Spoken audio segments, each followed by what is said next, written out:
सागर निळाई थोडे शंखनी शिंपले कधी चांदणे टिपूर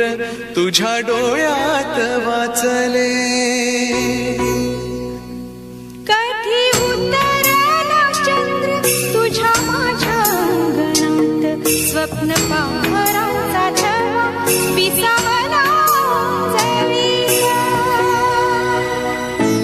कधी काळोख भिजला कधी भिजली पहाट